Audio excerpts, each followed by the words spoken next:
It was 3 years after college when I got another message from my ex, Vivian. "Broke boy, I'm feeling generous today. To make up for dumping you back then, I'm giving you a shot to climb up. Tomorrow's my father-in-law Arthur Fairchild's birthday party.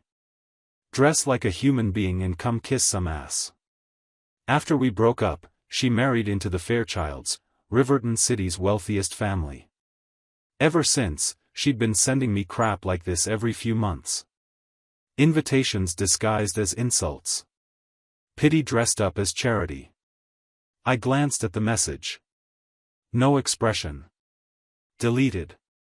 That evening, my wife Helena came home, tossed an elegantly wrapped gift box onto the floor, and curled up into my arms like she always did. Pouting, she pointed lazily at the box and said, "Elliot, can you do me a favor and drop that off tomorrow? The Fairchild sent over another one of their so-called priceless collectibles. Rumor says it's worth $20 million this time." She rolled her eyes. "You know how they are, old money with shallow roots. Not exactly the kind of family we want to invest in. If our assistant tries to return it, they'll definitely refuse. So, I'm counting on you to deliver it yourself." She ran a finger lightly down my chest, then whispered with a smirk. "To make it up to you, I'll give you a proper reward tonight." Then she stood, graceful and effortless, and headed off to shower. Right on cue, my phone rang. Vivian's voice screeched through the line. "Elliot, don't you dare play dumb with me. Are you coming tomorrow or not? Think about it, hard." I glanced at the gift box still lying where Helena had tossed it and let out a slow breath. "I'll go," I muttered. We'd stayed up late last night, and by the time I dragged myself out of bed, the party was nearly underway. I threw on a random coat and headed out. The Fairchild estate was already buzzing when I arrived. Their grand hall echoed with the chatter of Riverton's elite. I scanned the guest list posted near the entrance. Every name was familiar, not personally, but from Helena's request files. These were the people she'd been trying to network with for months. Arthur Fairchild had clearly pulled some weight. Anyone with power in this city was here. But I didn't know a single face in the room. I've never liked the spotlight. Even after marrying Helena, we kept our relationship off the radar. We rarely even went out together. She's begged to put me on stage, parade me around, but I've always refused. It didn't matter that the Marcel family's profits over the past few years were mostly thanks to patents I developed. That wasn't the life I wanted. All I've ever needed was a lab, and a locked door. Snapping out of my thoughts, I stepped into the hall. And there she was. Vivian, in the dead center of the room, surrounded like a debutante at her own coronation. She'd invited half our college department, clearly hoping to flex in front of the old crowd. She wanted an audience for whatever show she was planning to put on. And judging by the way she lit up when she saw me walk in, the main act had just arrived. Tara, one of our old classmates, was clinging to Vivian's arm, grinning with desperate flattery. "Oh Vivian, I swear, some women are just born lucky, but you? You married lucky." Back in college, I used to show off whenever my family made a little money. God, I must have looked ridiculous. Now look at you, your husband Bryce probably drops more in a day than we make all year. The other women cackled in agreement. "For real," someone chimed in. "Ditching Elliot was the smartest thing you ever did. That guy was pure deadweight, always broke, always buried in books. If you'd stuck with him, you'd probably be scraping by, living off ramen." Another voice piped up from the crowd. "Wait, did I tell you? I actually saw him last week. World Trade Center parking garage. He was polishing a luxury car like his life depended on it. I figured he was someone's chauffeur. Imagine that, little Elliot, wiping down rims for a living." That one landed hard. The whole group burst into cruel laughter, high-pitched and echoing off the marble floor. I felt none of it. I didn't flinch, didn't twitch. All I wanted was to find someone from the Fairchild family, drop off the damn gift, and vanish before anyone noticed. But fate wasn't feeling generous. A shrill voice cut through the noise like a knife. "Speak of the devil, look who just walked in. Isn't that Elliot?" In an instant, hundreds of heads turned. The air thickened. Vivian's expression shifted. Her perfectly sculpted brows furrowed, and she started walking toward me, heels clicking like gunshots on polished stone. Vivian walked up, eyes raking over me from head to toe. She pinched my coat sleeve between two manicured fingers and gave it a quick flick, like it might stain her. Then she dropped her hand, her face twisting into a look of theatrical disgust. "Elliot, you're hopeless. I told you yesterday, dress properly. And this? What the hell is this?" She scoffed. "Even the security guards at the door look sharper than you. Seriously, how am I supposed to introduce you to anyone when you show up like this? I give you one chance to climb the ladder and this is what you do with it." I didn't blink. Didn't break. "I'm not interested," I said flatly. "I'm actually pretty content with the life I have now." That set them off. Laughter erupted like a match to dry grass. The crowd of former classmates turned into a pack of hyenas, pointing, smirking, whispering just loud enough to sting. "Oh, he's content all right, content wiping down luxury cars for his boss in some underground garage. What are they paying you, Elliot? $3,000 a month? 5? You polish with such love and care, I should track down your boss and recommend a raise." Another voice chimed in with syrupy sarcasm. "Elliot, seriously, don't be ungrateful. This is a golden opportunity. You think life is about brains and hard work? Out here, it's all about who you know. Connections, status, the right circles. Grow up already." Vivian finally lifted a hand to quiet them, like a ringmaster calling off the clowns. She wasn't done with me yet. Vivian took a slow step forward, her expression dripping with disdain. "Cut the act, Elliot. You're not fooling anyone with the whole 'I'm fine with my life' routine. If you're not here to network, then what are you doing here? Don't tell me you're applying for a chauffeur gig?" Laughter erupted again, louder this time, bolder. I could feel the amusement ripple through the crowd, thick with mockery and bad intentions. And then the energy shifted. Arthur Fairchild, the patriarch himself, started making his way toward us. There was a gravity to the room now, the way people instinctively stood a little straighter, hushed their voices, made space. "What's all this?" Arthur asked, voice calm but authoritative. "Seems like quite the gathering. Do we have an honored guest?" Vivian nearly tripped over herself trying to reach him. She smoothed her dress, checked her lipstick with one quick glance at her phone, then darted forward with a rehearsed giggle and a cloying smile. "Oh, it's nothing, Arthur. Just some beggar who wandered in hoping for a free drink.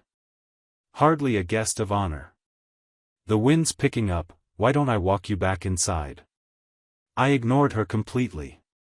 Instead, I picked up the gift box still resting at my side, stepped forward, and stood directly in front of Arthur. "Mr. Fairchild," I said clearly, "this was sent by your family to the Marcel household recently. With all due respect, we can't accept it. We didn't earn it, and we don't take gifts we didn't earn. I'm here to return it." You could feel the air tighten. Whispers broke out all around us like a dam cracking under pressure. "Wait, what the hell is going on? Who's this guy's boss? Does he know what he's doing, returning a gift from the Fairchilds? Does he have a death wish?" There are maybe 3 families in Riverton important enough for Arthur to even consider sending a gift to, and that's if it's a return gift. I've never heard of the Fairchilds initiating anything. The crowd, just moments ago laughing, was now leaning in, watching, calculating, wondering who, exactly, I was. Did he just say Marcel family? Like, the Marcel family from the global rich list? No way. Gasps and murmurs swept through the guests like a gust of wind hitting a bonfire. Arthur's gaze sharpened instantly, his eyes slicing across me like twin scalpels. But I didn't flinch. I had no interest in entertaining him or anyone else. I shoved the box into his arms and turned to leave. Took 2 steps before. Hold on. Arthur's voice cut through the room. I exhaled through my nose, already annoyed. Rich people. Everything has to be a production. I turned back and said flatly, "Look, I've got other things to do. I don't handle business. I wouldn't know what to talk to you about even if I wanted to." Arthur's eyes narrowed. "You said this gift was something we sent to the Marcel family?" Before I could respond, he raised a hand, interrupting me. "Yes, that's what I said," I replied, impatience creeping into my tone. "What, you people send out so many luxury gifts you can't keep track anymore?" He looked at me, and then, he laughed. Not a friendly laugh. Not cruel either. Something in between, like a man impressed against his better judgment. "Young man," he said, "everyone your age is trying to game the system these days. I've seen every trick in the book. But yours? This one's a first." I stared at him, confused. He wasn't making sense. That's when his voice turned cold, stripped of all charm. "The item you just handed me? That's not the gift we prepared for the Marcel family. My assistant just briefed me, the actual gift is still here. I'm delivering it personally." I froze. My eyes dropped to the box on the floor, the same one Helena had tossed aside without a second glance. My mind started turning. Something wasn't adding up. I pulled out my phone, ready to call Helena and figure out what the hell was going on. And then something hit me. Hard. A brutal kick slammed into my side, sending me flying several feet across the polished floor. I landed hard, wind knocked out of me. Before I could even process what happened, a massive figure stomped toward me, easily 6 feet tall, pushing 300 pounds, built like a refrigerator. Without a word, he crushed my phone underfoot, then slammed his boot down on my head. White-hot pain exploded behind my eyes. "You piece of shit," he snarled. "You think you can scam your way into my father's birthday party? I've been tailing you since you walked in. You're Vivian's pathetic ex, aren't you?" The pressure on my skull was unbearable. His foot felt like an iron anvil. I struggled, twisted, clawed at the floor, but I couldn't move. Couldn't breathe. My temple throbbed like it was about to split open. The edges of the room blurred and spun. Then came the voice I loathed most. "Vivian." Sweet, venomous, and fake as a porcelain smile. "Bryce." Finally. You have no idea how smug he was in front of Dad just now. Had the old man fuming. I was about to teach him a lesson myself, but lucky for me, you showed up. Bryce leaned down and kissed her on the ear like they were in some twisted romance novel. Then he shifted his weight, grinding his boot harder into my skull. And just to top it off, he spat directly into my face. "You piece of trash." Bryce bellowed, his voice echoing across the hall. "You think the Fairchild family is something you can mess with and walk away?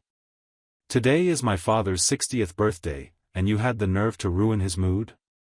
That's not just disrespect, that's unforgivable." He leaned down, sneering inches from my face. "Get on your knees. Call me master, and maybe I'll let you crawl out of here. Otherwise? I swear, you'll never find peace in Riverton again." Vivian giggled like she was watching her favorite soap opera. She reached around and gave Bryce's oversized ass a playful squeeze. "Oh babe, you're so hot when you get like this. That's exactly how you deal with leeches like him, no mercy for the poor and shameless." As if on cue, the crowd of old classmates broke into laughter. Loud, vicious, pitiless.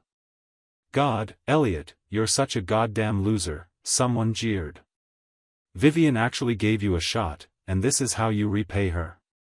What kind of filthy stunt were you trying to pull? Unbelievable. This is Bryce's father's birthday, you scumbag. You really came here to con your way in? You've got no shame. From now on, don't even say we went to college together, you're a disgrace. Yeah. Get down already. Apologize. Call him master. Maybe we'll let you keep your teeth. The mocking voices overlapped in waves, a wall of noise and contempt. Every word was a knife. And still, Bryce's boot stayed heavy on my skull. But rage has a way of making you stronger than you should be.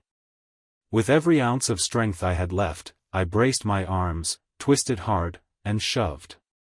Bryce stumbled back.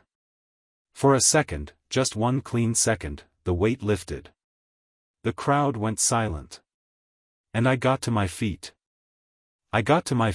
Brushed the dust off my coat, and walked steadily to Arthur's side. I reached out and lightly tugged his sleeve. I'm Helena's husband, I said quietly. That gift was from the Fairchild family. There's clearly been some kind of mix-up here. If you let me walk away now, we can leave this as a misunderstanding. I lowered my voice deliberately. I wasn't here to cause a scene. I never wanted any of this. But Arthur had other plans. He looked me up and down, slow and scornful, like I was some stray mutt that wandered into his penthouse. Then, with theatrical volume and cutting precision, he announced to the entire room. Excuse me, what did you just say? You're claiming to be Mrs. Marcel's husband? The words echoed like a starter's pistol. Gasps.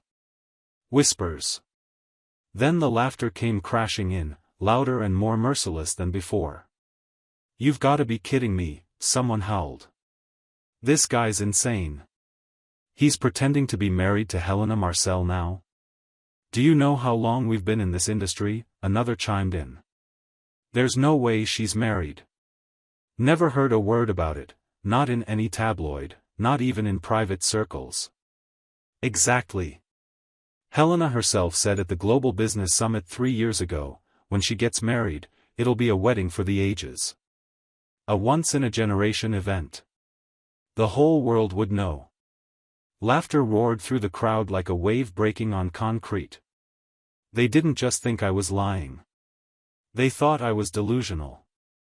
I staggered upright and stepped toward Arthur, grabbing hold of his sleeve, not to plead, but to warn. I'm Helena's husband, I said, my voice low. That gift came from your family. There's clearly a misunderstanding here. Let me walk away now, and this whole thing stays small. But if you keep pushing this, you won't be able to afford what happens next. I kept my tone quiet on purpose. I didn't want a scene. Arthur did. He looked down at me like I was something stuck to his shoe, then deliberately raised his voice so the entire hall could hear. What was that? Did I hear you right? You claim to be Mrs. Marcel's husband? Gasps rippled through the room. And then came the roar of laughter. You're out of your damn mind, someone hooted. Pretending to be married to Helena Marcel? That's insanity. We've been in this circle for decades, another chimed in, and no one's ever heard a whisper about her being married. Exactly. Helena Marcel personally said at the summit 3 years ago that if she ever got married, it'd be a global-scale wedding, front-page news. Vivian strutted forward, hands on her hips, and spat straight into my face. You've got some nerve, Elliot. Look at you, cheap coat, second-hand shoes. You think a woman like her would even glance at you? Please. The goddamn poodle in her penthouse has better pedigree than you. Bryce cracked his knuckles, seething. Vivian, don't waste your breath. Just for claiming to be Helena's man, should kill this bastard right now.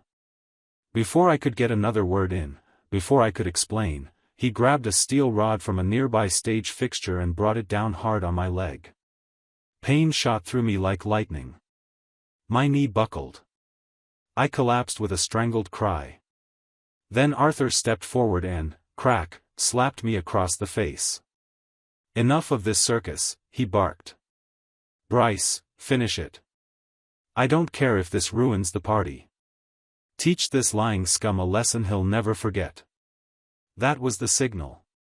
Bryce raised his hand, and instantly, a swarm of hulking men surged forward, muscles, suits, and fists ready to tear me apart. They circled me like wolves. In that split second, adrenaline overrode agony. I snatched my shattered phone from the floor, fumbled for the screen, and hit redial. "Helena." My voice was hoarse, broken, but clear. "Get to the Fairchild estate. Now." I didn't even finish my sentence. Bryce grabbed the steel rod again, and this time, brought it crashing down on my wrist. Crack. A sickening snap split the air as pain tore through my arm like wildfire. My wrist twisted unnaturally, the phone slipping from my broken grip and skidding across the marble floor.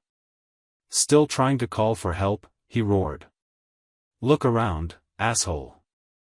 This is Riverton. And in this city, the Fairchilds are God. No one's coming to save you." He yanked me up by the collar like I weighed nothing, dragging me to my knees in front of Arthur. "Beg," he spat.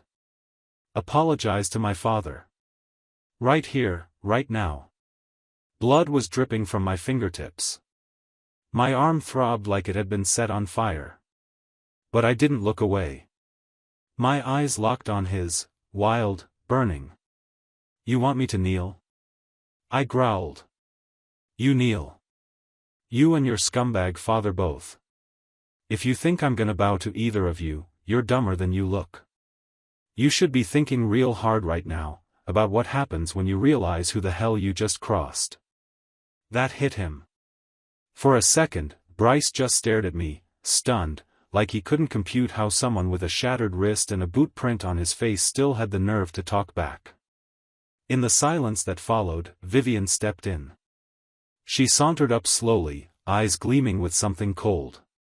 Calculated. Without saying a word to me, she pulled out her phone. Taps. A dial tone. She turned the screen toward me, then smiled sweetly at the camera. "Hi, Mrs. Bennet," she cooed. On the screen, my mother's face appeared, frail, startled, clearly answering from her bed. "I heard you haven't been feeling well lately," Vivian said, voice sugar-coated with poison. "Your son was just saying how much he misses you." She tilted the phone so my bloodied, beaten face filled the frame. "You want to say hi to Mommy, Elliot?" Vivian turned back to me slowly, her finger tapping the mute button on the call before slipping the phone behind her back. Her smile dropped. What replaced it was pure ice. "Elliot," she said, quiet but cutting, "if you don't get on your knees and apologize to my father right now, I'll let your poor, sick mother see what they've done to you.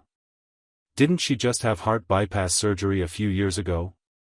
You think she could survive seeing her son like this? Bleeding. Broken."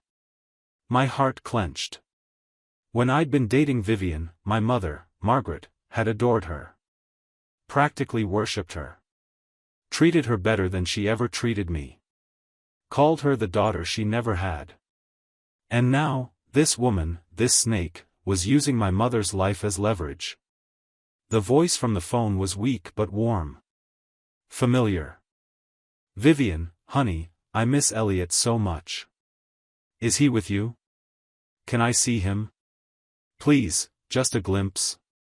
Margaret's words twisted like a knife in my ribs. Vivian didn't blink. She stared straight at me as she responded, her voice syrupy sweet for the camera, even as her eyes screamed threat. "I'm right here, Mrs. Bennet." "Of course. 1 second, I'll turn the camera around." She moved slowly, deliberately, tilting the phone so the front-facing camera began its arc toward me. Her lips moved silently. "You're out of time." I heard my mother's voice again, fragile and confused. "Vivian? Where's Elliot, dear? Why aren't you saying anything?" And just as the phone's camera swung in my direction, just before my bloodied face could appear. I snapped. My body moved on instinct. Pain shot through my broken wrist as I lunged forward, stumbling, crawling. And then... thud. I dropped to my knees in front of Arthur Fairchild. The room went dead silent. Vivian let out a high-pitched giggle, the kind that makes your skin crawl.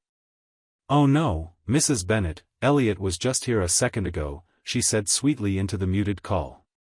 "Not sure where he ran off to, but don't worry, I'll go find him for you."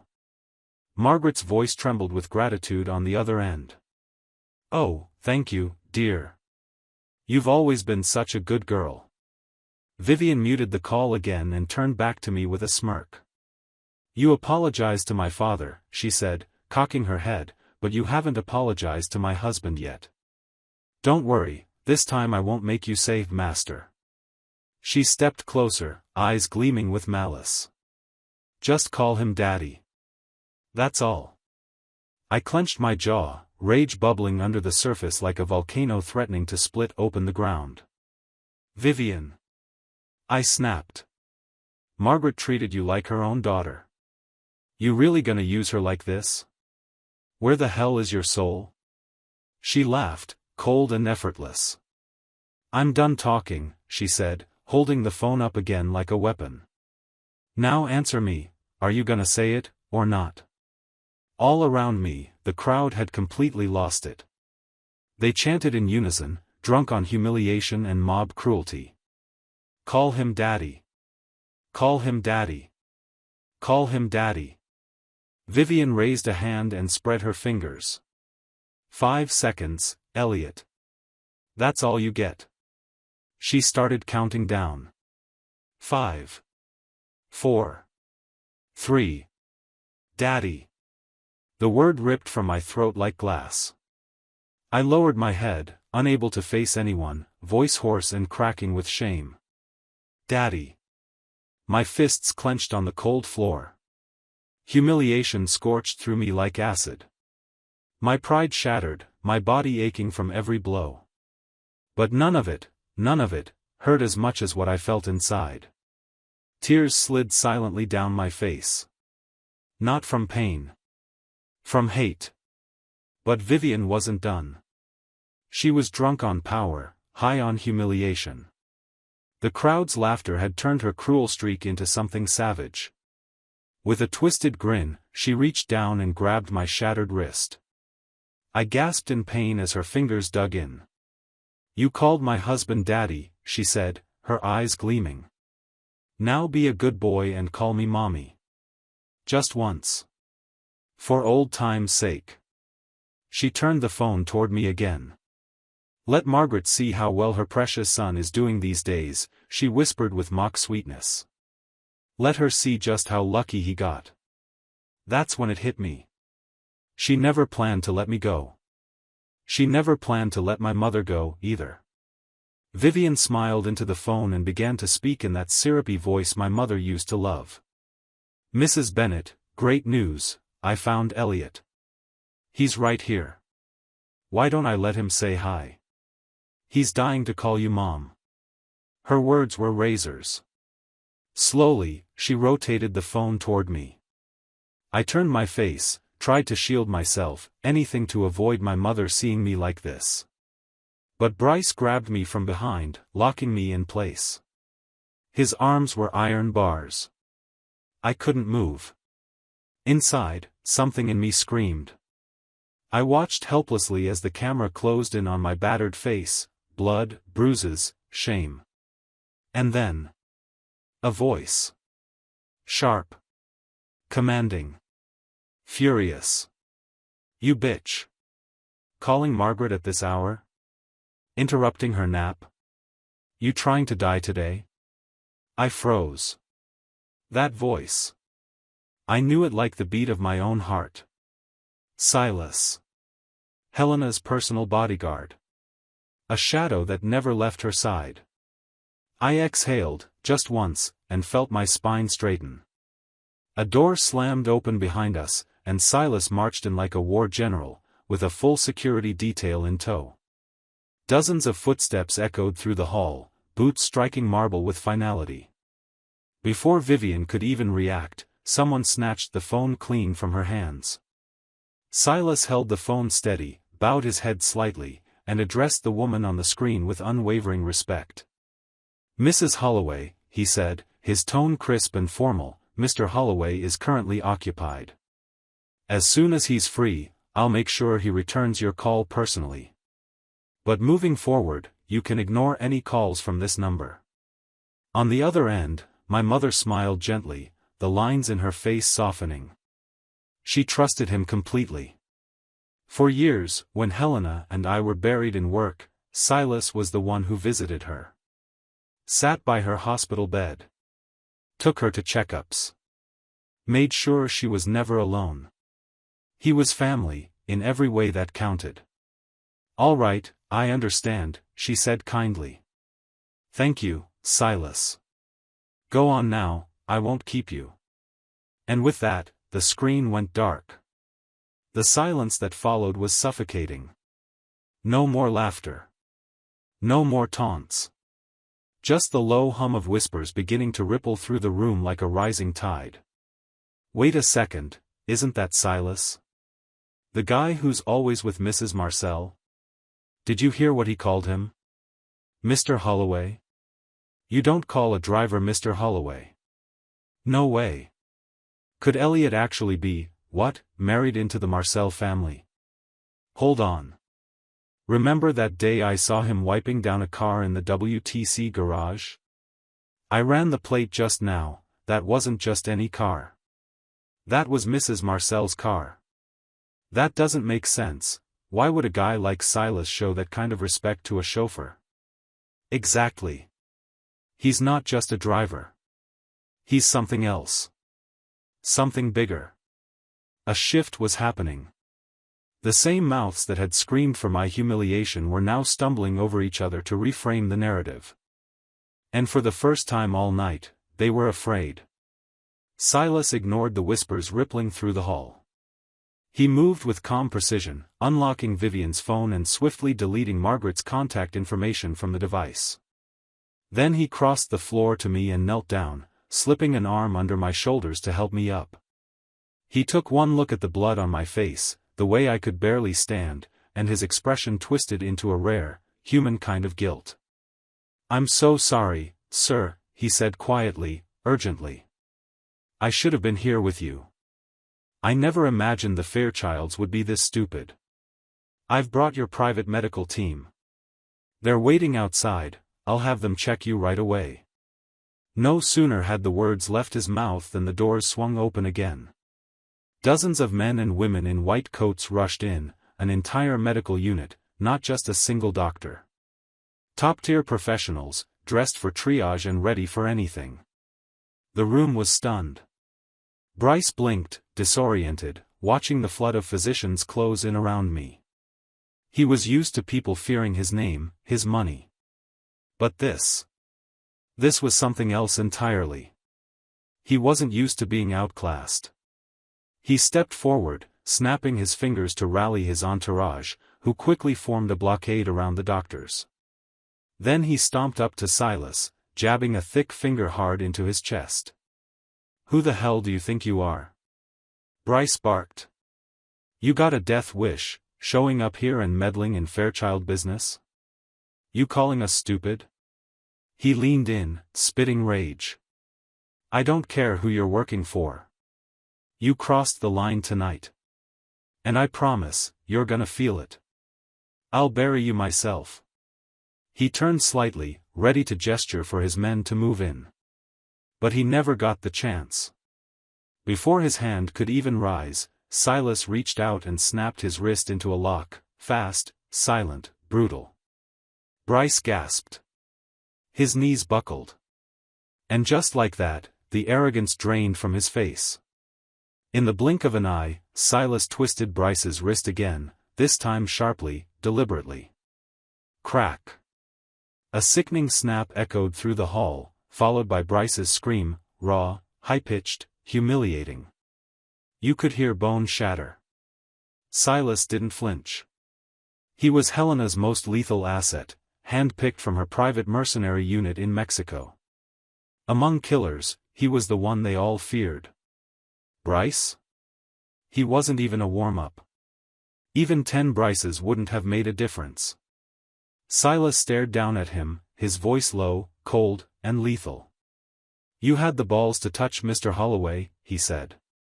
"That wasn't just stupid, that was suicidal." He leaned in slightly, eyes like gunmetal. "You want to take my life? You should be thinking about how you're going to survive tonight. Because if this keeps going, your daddy's birthday party might just turn into a funeral."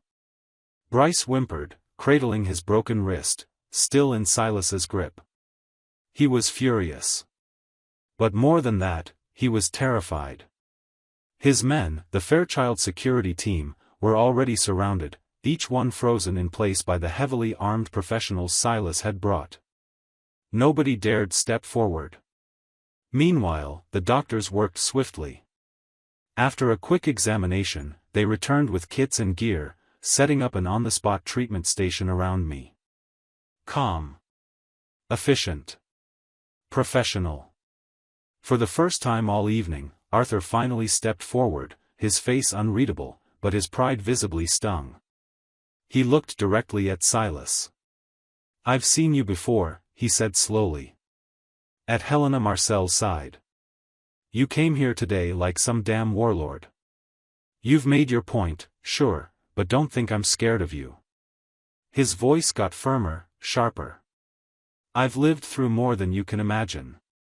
I've dealt with politicians, mobsters, and oil barons. You want to call that man Mr. Holloway? Fine. You can scream it for all I care. But don't expect me to bow."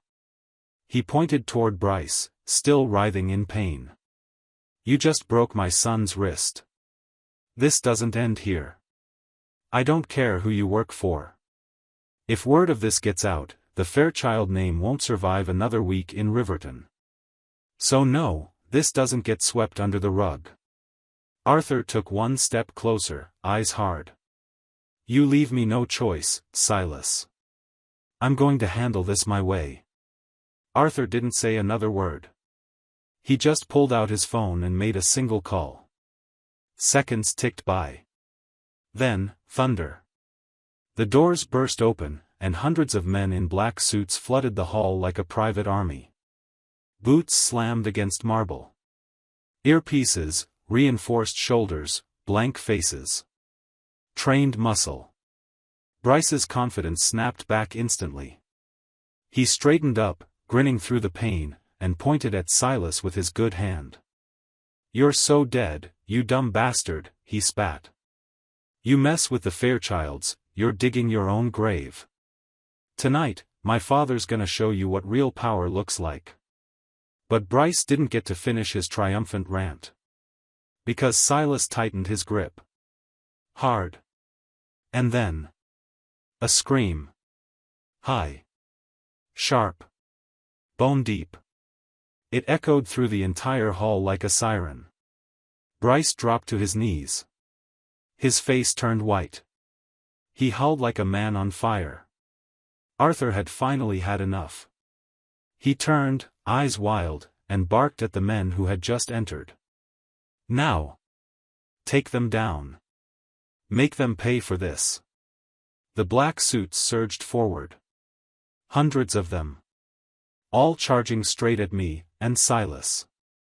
I never thought things would spiral this far.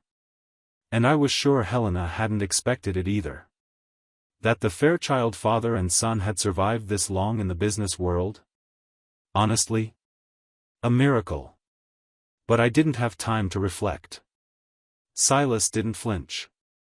And at his sharp command, the medical team around me sprang into motion, grabbing stretchers, cases, med kits, then rushing me into the far corner of the hall, away from the coming storm. The room was about to erupt into a war zone.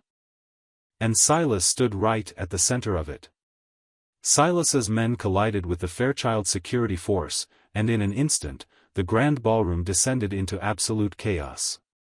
The ornate chandeliers shattered. The polished floors? Soaked in spilled champagne, overturned tables, and blood. What had once been a luxurious celebration now looked like the aftermath of a riot.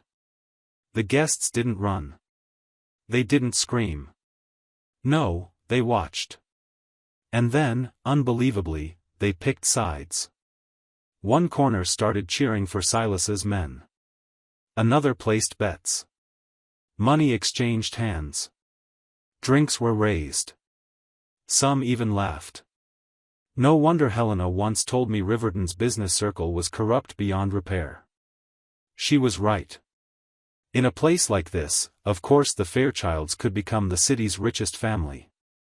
Incompetence thrived here, if it had enough violence to back it.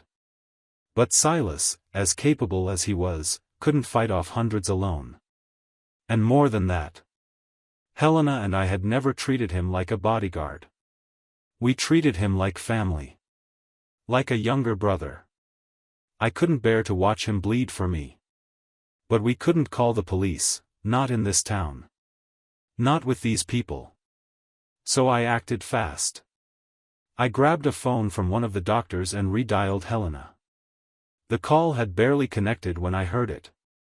That familiar ringtone. Right behind me. I looked up. And there she was. Helena. Alone. Wearing black from head to toe, walking straight through the carnage without so much as a flinch. Fists flew, bodies slammed into walls, but no one dared touch her. She moved like gravity bent around her. Straight toward Arthur Fairchild. Arthur saw her too. His eyes widened. He broke into a quick jog, brushing off his suit and straightening his tie as he rushed to greet her, masking fear with politeness. He reached her. Smiled tightly. Raised a hand to say hello. And opened his mouth to speak. Helena didn't say a word. She simply raised her hand, and slapped Arthur Fairchild across the face. Hard. The crack of it echoed through the ruined ballroom like a gunshot. Instantly, the fighting stopped. Silas's men. The Fairchild guards. Even the doctors. Everyone froze. Hundreds of eyes turned toward the center of the room, toward her. The crowd that had been laughing, betting, mocking moments ago, now stood stunned. Slack-jawed. Holy shit, someone whispered. Did she just slap Arthur Fairchild? Is she insane? She's new in the game, right? Just entered the business world, and she slaps Arthur? Man, they say don't hit someone who's smiling, and Arthur even ran up to greet her. That was cold. Fairchild family's done in Riverton after this. Who's gonna do business with them now? The whispers grew louder, more frantic, until one voice dropped the bigger truth. You didn't hear? The Fairchild sent her over 100 gifts this year alone. Not one of them made it past her assistant. Seriously? Swear to God. You wanna know what the assistant said when he sent everything back? What? He smiled and said, please tell the Fairchilds to stop sending this junk. Our storage is full, and frankly, returning this stuff is wasting my life. That's what the assistant said. Imagine the balls on the actual woman. Exactly. That slap? That was mercy. If anything, she gave Arthur more dignity than he deserved. The room wasn't laughing anymore. They weren't mocking. They were afraid. And Helena? She still hadn't spoken. She simply lowered her hand and looked at Arthur like he was something she'd just scraped off her heel. Arthur Fairchild had never been humiliated like this in his life. He stood there, slowly raising his head to look at Helena, eyes burning with fury, but behind that, something else. Fear. His voice came out shaky, low, forced into civility. Ms. Marcel. I don't understand. I never wronged you. I never so much as crossed your path. So why the slap? He forced a strained smile, still clutching his stinging cheek.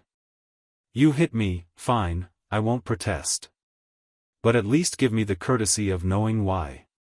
What did I do to deserve it? He motioned toward the chaos behind them, the wreckage, the bloodied men sprawled across the marble. If it's about that young man, Silas, was it? Look around. This was just some scuffle between employees. No one died. You could say the Fairchild men came out worse, even. Let's be honest, your guy didn't exactly lose, did he? He was trying to rationalize. To backpedal. To plead. He didn't get far. I slapped you because you made my husband suffer. Helena's voice cut through him like a blade. Arthur froze. The room froze with him. Eyes widened.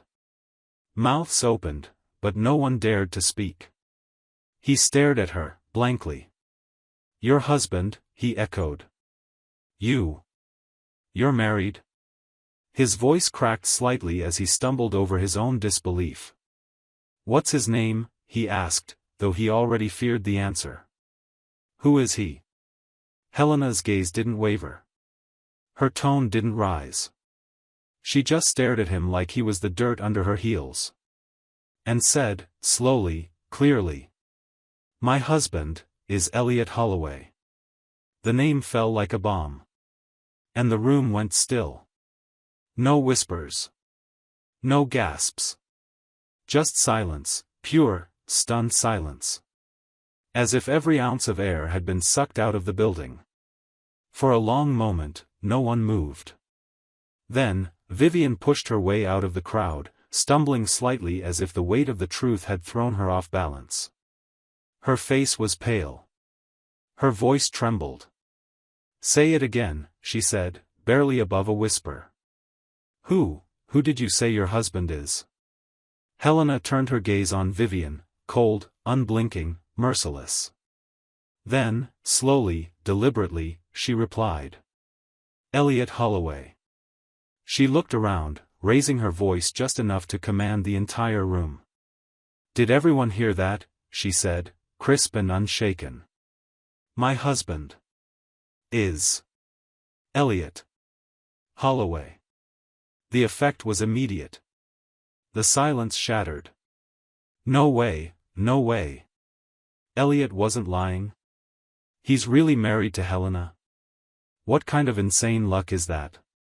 Holy hell, the guy just secured the rest of his life, money, power, protection. Everything. The Fairchilds are done. Finished. There's no coming back from this. Done? Look at yourself first. You were the loudest one mocking him 10 minutes ago. You think Helena won't remember that? You better start praying she's feeling generous today, idiot. The ballroom, just minutes ago a war zone, now churned with panic and regret. Eyes turned on each other. Finger pointing. Whispered curses.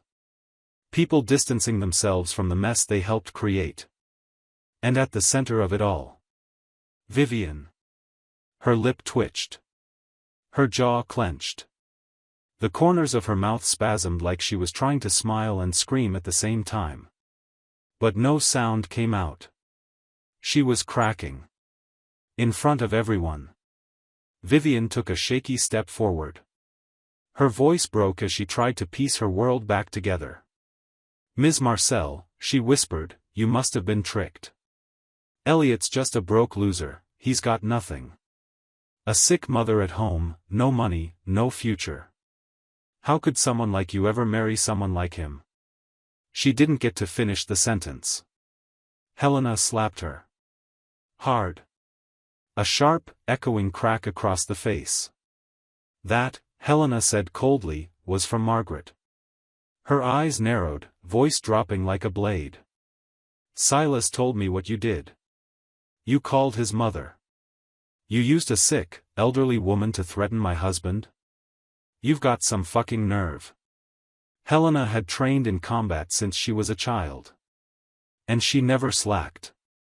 So when her hand connected with Vivian's face, it wasn't just a slap, it was a statement. A streak of blood trailed down from Vivian's lip, cutting through the last remnants of her makeup. She gasped, trembling, tears forming in her eyes. Slowly, she turned to look at Bryce. But the coward was already retreating. All his bluster was gone. The towering mass of him now hunched, shrinking beneath the weight of the moment.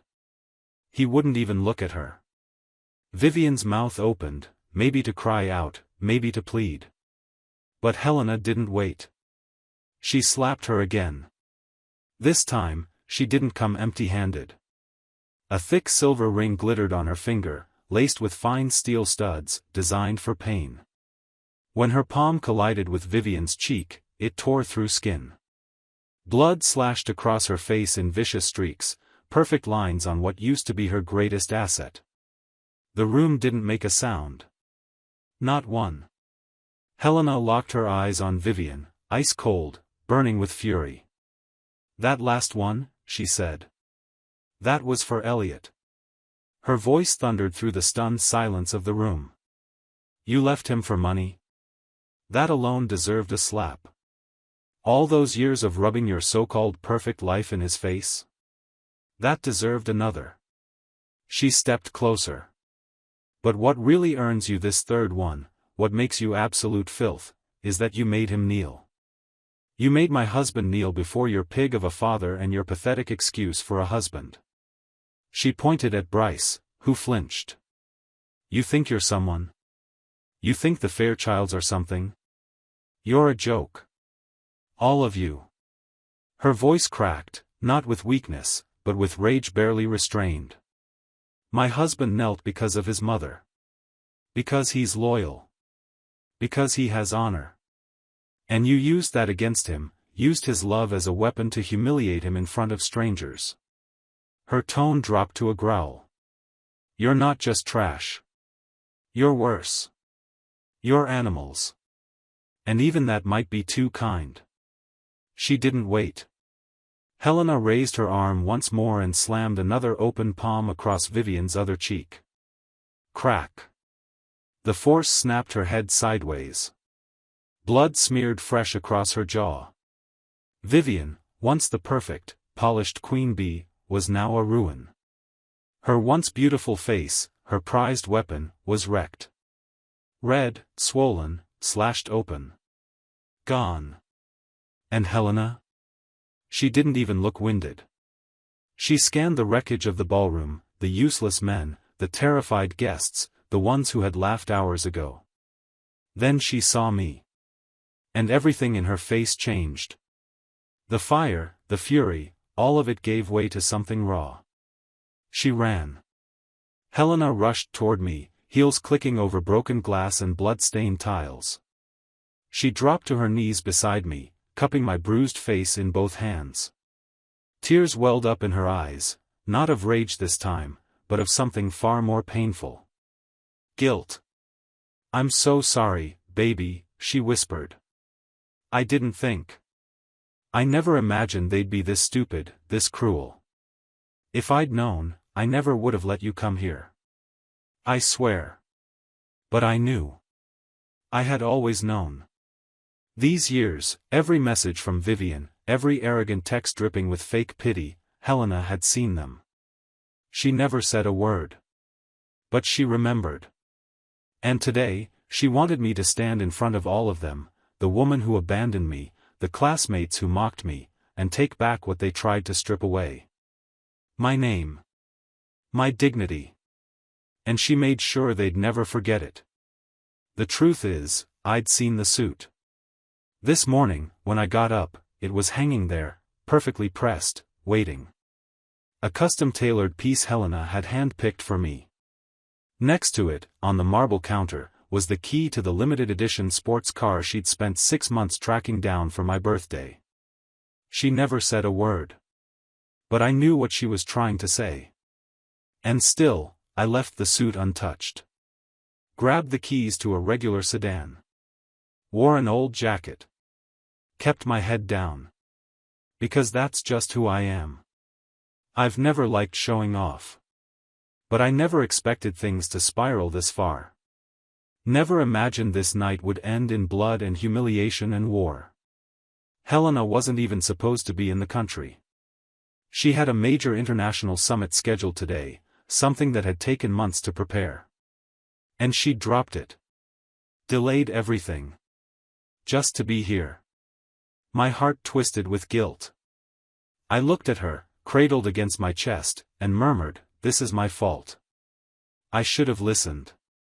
I thought I was doing the right thing, staying low, staying humble. But you were right. People only start respecting you when they see who you belong to." She reached up and kissed my forehead, soft, careful, as if I might break. Then she leaned her head against mine and whispered, "Can you hang on just a little longer, baby? What they did to you tonight, they will pay for it. I promise." In the past, I would have stopped her there.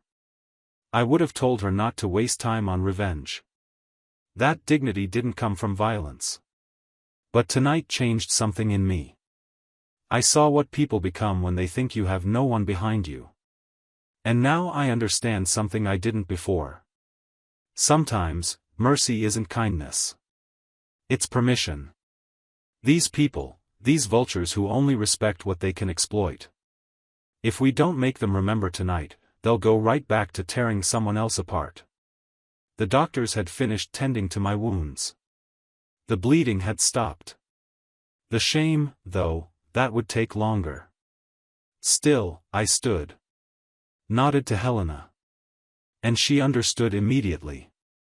She slipped her arm through mine, lifted her chin, and led me straight back toward the Fairchilds. The crowd parted like the Red Sea. Helena stopped just feet away from Arthur, Bryce, and Vivian, what was left of them. Her voice was low, deadly calm. "Kneel."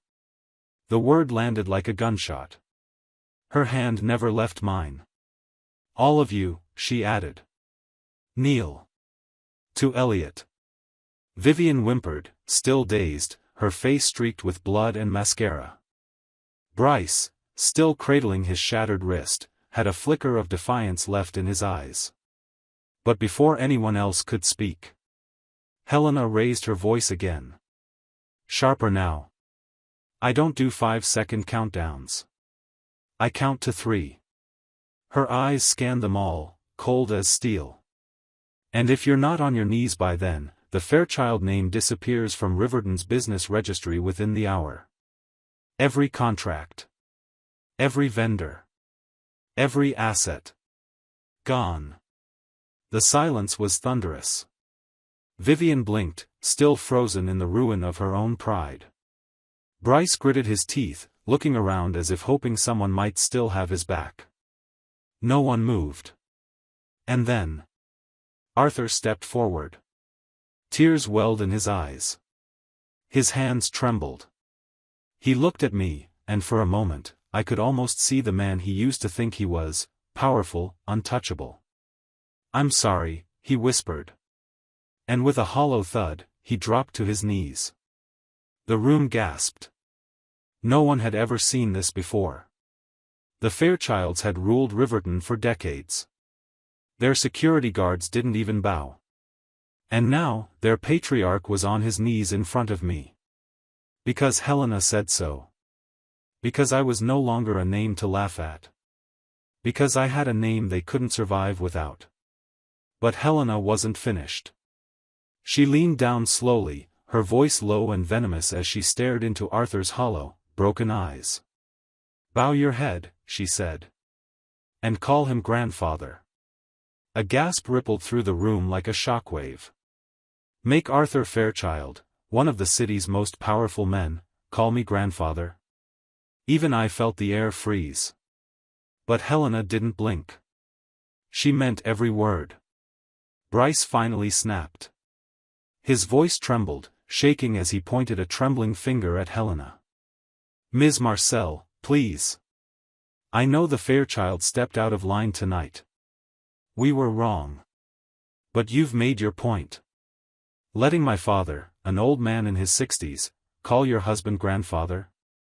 His voice cracked, rising toward panic. "If this gets out, the Fairchild name, will never show our faces in this city again." Helena didn't even look at him. She calmly pulled out her phone and dialed. They're still stalling, she said. Do it. That was all.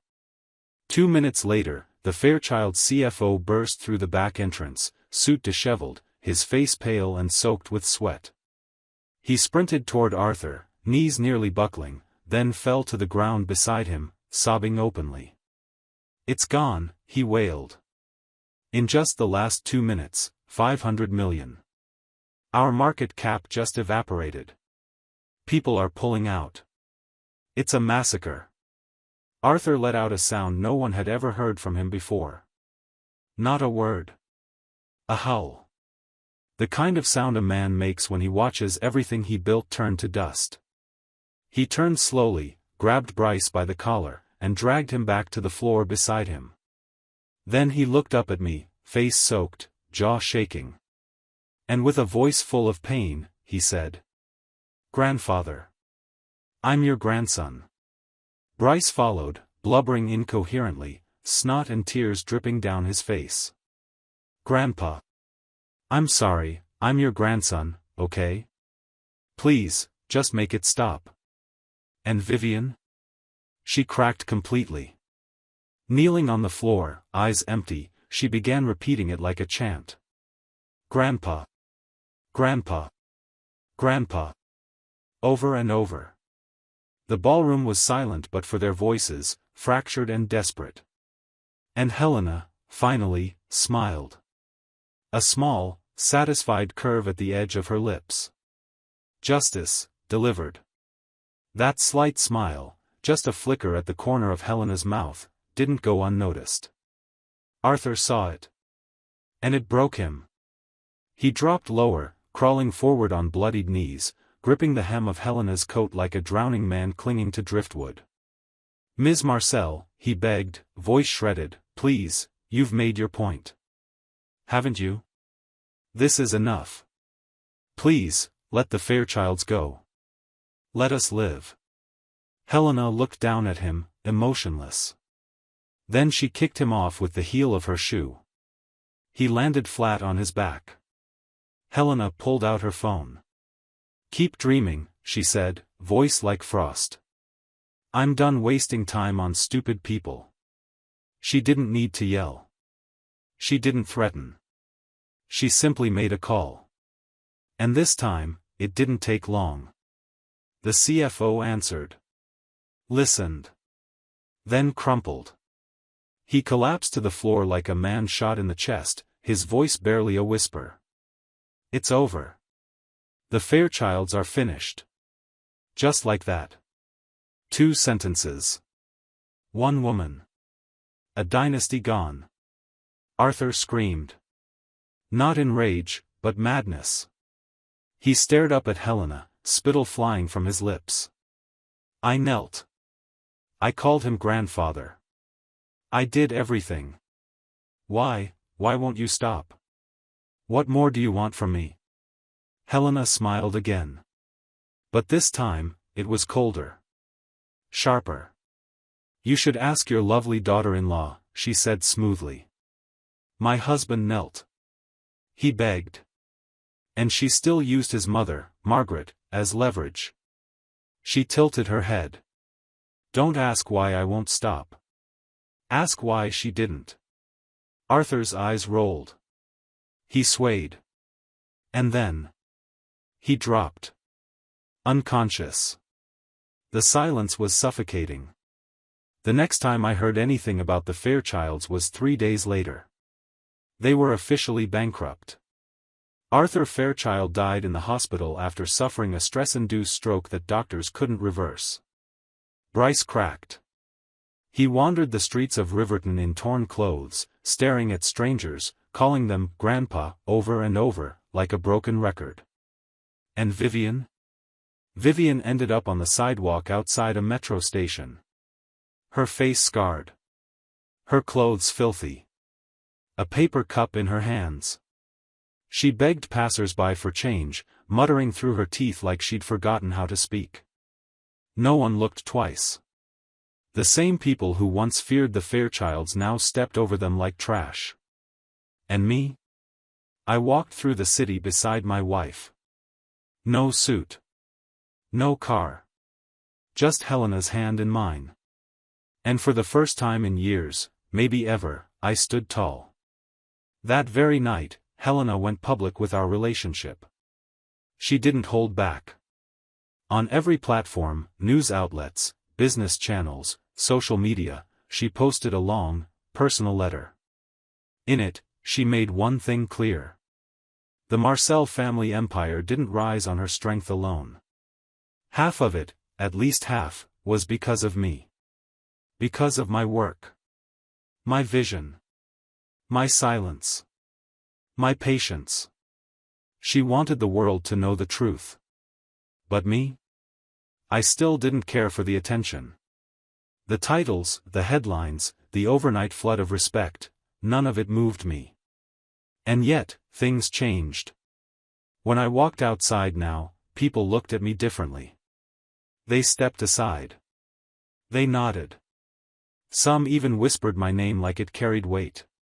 No more laughter behind my back. No more being mistaken for someone else's assistant.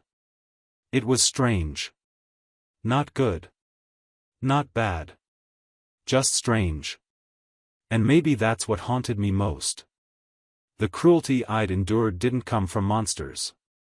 It came from people. Normal people. People who changed the moment they learned your last name. Human nature is a difficult thing. Ugly. Complex.